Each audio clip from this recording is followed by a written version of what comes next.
Set gear planetari, yang juga dikenal sebagai rangkaian gigi epicyclic atau epicyclic gear train, adalah salah satu penemuan paling penting dan menarik dalam bidang teknik.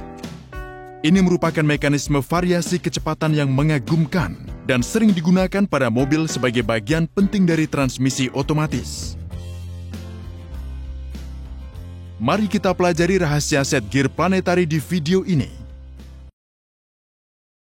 Satu set gear planetari memiliki 4 bagian utama: gear sun, gear planet, gearing,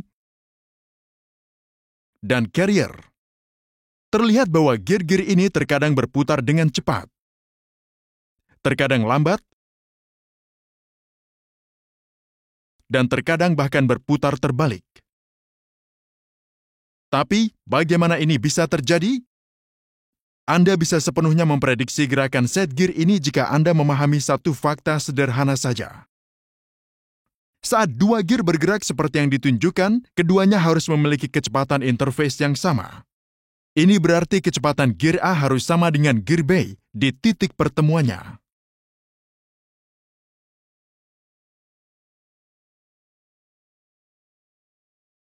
Kecepatannya harus sama. Jika tidak, gear teeth akan saling menembus seperti yang ditunjukkan. Kondisi tersebut tidak mungkin terjadi.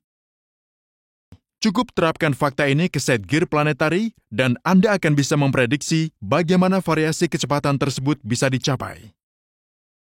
Anggap gearing tidak bergerak dan kita memutar gear sun. Pikirkan apa yang terjadi pada gear planet. Pada titik A, gear planet harus memiliki kecepatan tertentu.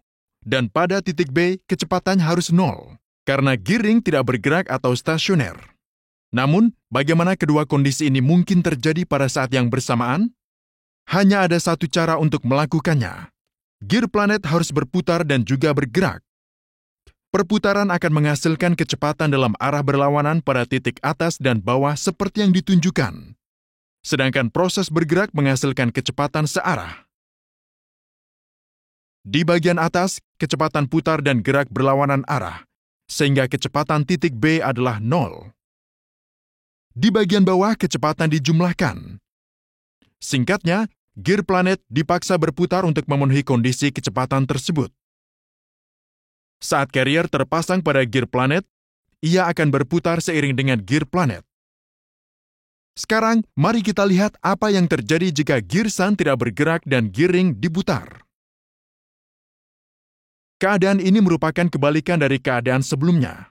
Kecepatan harus 0 pada titik dalam gear planet, dan titik terluar harus memiliki kecepatan yang sama dengan gearing. Dalam hal ini, planetari akan berputar mundur untuk memenuhi kondisi kecepatan.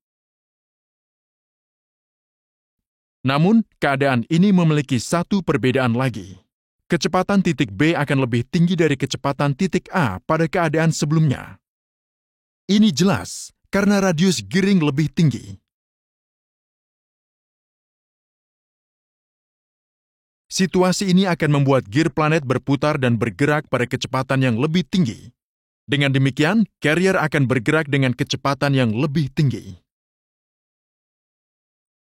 Sekarang mari kita amati mekanisme kebalikan dari gear planet. Untuk dapat melakukannya, Anda hanya harus menahan gerakan carrier. Artinya, gear planet tidak boleh bergerak dan hanya bisa berputar.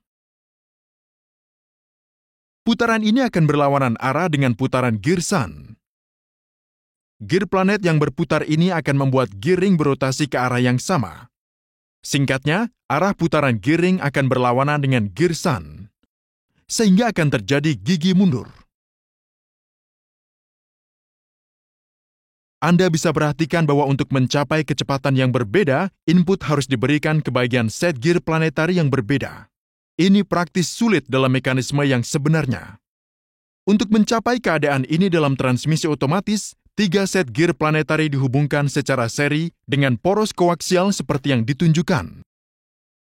Untuk memahami bagaimana pengaturan ini secara efektif mentransfer rotasi input ke bagian berbeda dari set gear planetari, tonton video kami tentang transmisi otomatis. Klik tombol dukungan dan jadilah anggota teknik rekayasa.